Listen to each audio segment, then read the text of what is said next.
तो दोस्तों आज एसबीआई के एक ज़बरदस्त म्यूचुअल फंड लेकर आ गए हैं एनर्जी सेक्टर का, जिसका हमेशा आवश्यकता रहा है और यह एसबीआई का सबसे हाई रिटर्न देने वाला म्यूचुअल फंड के कैटेगरी में आता है। गिरता भी है तो दबा के और बढ़ता भी है तो दबा के। तो चलिए आज एसबीआई पीएसयू फंड का डिटेल रिव्यू हिंदी में करेंगे। लेटेस्ट जानकारी लेकर आ गए हैं तो वीडियो में बने रहिएगा ताकि कोई चीज़ मिस्टेक नहीं हो। हर एक पॉइंट पे बारीकी से चर्चा करेंगे।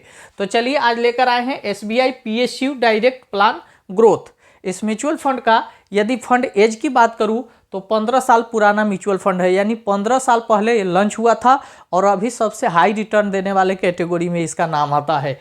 वहीं एनएवी प्राइस की बात किया जाए तो 37 रुपया 22 पैसा इसका एक यूनिट का कीमत है जब मैं वीडियो शूट कर रहा हूं, यानी इसका एनएवी प्राइस 37 रुपया 22 पैसा है। वहीं रेटिंग की बात किया जाए तो एनए है, रेटिंग खाली है। रेटिंग खाली होने का रीजन है कि यह सेक्टोरियल फंड है। यह जो है सेक्टोरियल एक ही सेक्टर का फंड है।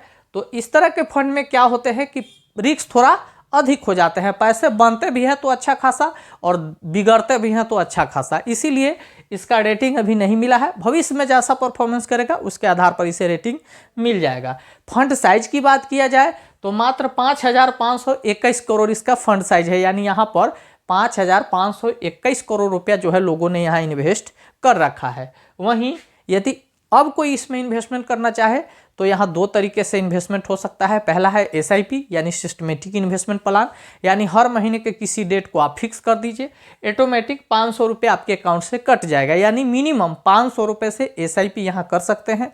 और लमसम का बात करूँ यानी एक मुश्त आपके पास कुछ मोट पैसे हैं और आप एक बार इन्वेस्ट करना चाहते हैं, जिसको लमसम वन टाइम इन्वेस्टमेंट कहते हैं, तो यहाँ लमसम आप 5,000 रुपये से इन्वेस्टमेंट कर सकते हैं। अब चलिए अब बात करेंगे इसके होल्डिंग का। होल्डिंग क्या होता है तो इस कंपनी का पैसा जहां इन्वेस्ट किया गया होगा वह होता है होल्डिंग। तो यह इक्विटी सेक्टर के डिफरेंट नहीं बल्कि यह आपको हम दिखा दें, एनर्जी सेक्टर का है और कुछ अदर भी है, यानी इसका होल्डिंग जो है इक्विटी सेक्टर के एनर्जी सेक्टर में और कुछ अलग अदर में थोड़ा मोड़ा है, लेकिन यह एनर्जी सेक्टर का फंड है, पीएसयू सेक्टर का फंड है, इसलिए इसका एनर्जी सेक्टर में 26 सेक्टरों में 26 कंपनियों में जो है यहाँ से पैसे इन्वेस्ट किए गए हैं। अब बात करेंगे इसके होल्डिंग एनालिसिस का, यानी कितना परसेंट कहाँ इन्वेस्टमेंट है। तो देखिए इक्विटी में 97.83% यानी 97.83% इक्विटी में यानी एनर्जी सेक्टर में इन्वेस्टमेंट है।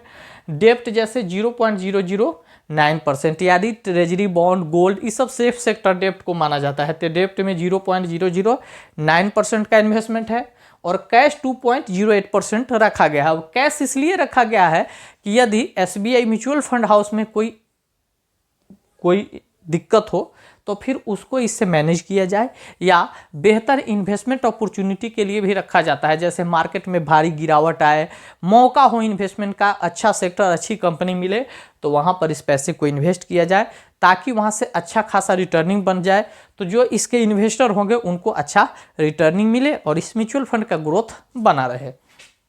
अब बात करेंगे कि इस म्यूचुअल फंड में कोई इन्वेस्ट करता है तो फिर उसको कहाँ कौन कौन से चार्ज देने पड़ेंगे। तो सबसे इम्पोर्टेंट है एक्सपेंस रेशियो, यानी म्यूचुअल फंड का एक्सपेंस रेशियो जो इसका लगने वाला है वह 0.85% है। एग्जिट लोड जो है 0.50% विद इन 30 डे, यानी यहाँ पर मात्र 30 दिन के लिए पेनाल्टी लगाया गया है, यानी एग्जिट लोड। यानी इस म्यूचुअल फंड में आप पैसे लगाते हैं और 30 दिन से पहले निकलेंगे तो आपको 0.50% यानी आधा % आपको एग्जिट लोड देना पड़ेगा। वहीं 30 दिन के बाद से एग्जिट लोड नहीं लगेगा। स्टैंप ड्यूटी जो है 0.005% है, जो डॉक्यूमेंट प्रोसेसिंग चार्ज होता है। एक और है टैक्स। तो टैक्स तो गवर्नमेंट लेती है, यानी आप पैसे कमा रहे हैं चाहे जिस भी तरीके से कमाएं तो गवर्नमेंट का टैक्स बनता है।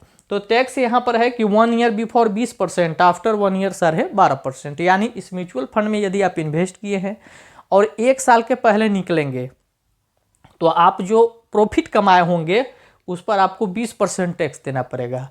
वहीं यदि आप 1 साल के बाद निकलते हैं तो जो आप प्रॉफिट कमाए होंगे उस पर मात्र 12.5% टैक्स देना होगा। यानी आपको टैक्स सिर्फ प्रॉफिट पे लगता है। यदि आप पैसा गंवा के जा रहे हैं, नुकसान करके जा रहे हैं, या आप जितना लगाए थे उतना ही निकाल रहे हैं, तो आपको कोई टैक्स नहीं लगेगा। मतलब सपोज डेट उदाहरण के लिए मैं दूं कि आपने यहाँ पर 50,000 रुपये लगाए और आप जब निकल रहे हैं उस समय मात्र आपको 51,000 रुपये बना है, आपका मतलब 1,000 एक्स्ट्रा बना है, फायदा हुआ है मात्र, तो आपको सिर्फ 1,000 पे ही टैक्स लगेगा। आपको 50,000 यानी आपके इन्वेस्टमेंट अमाउंट पर टैक्स नहीं लगने वाला है।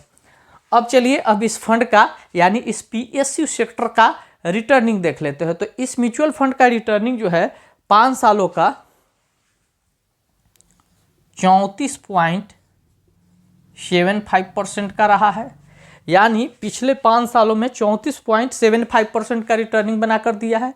वहीं इसके 3 सालों का रिटर्निंग देखा जाए तो 3 सालों में यह 30.74% का रिटर्निंग बनाकर दिया है, और इसका 1 साल का रिटर्निंग देखा जाए तो 1 सालों में यह 7.76 का रिटर्निंग बनाकर दिया है।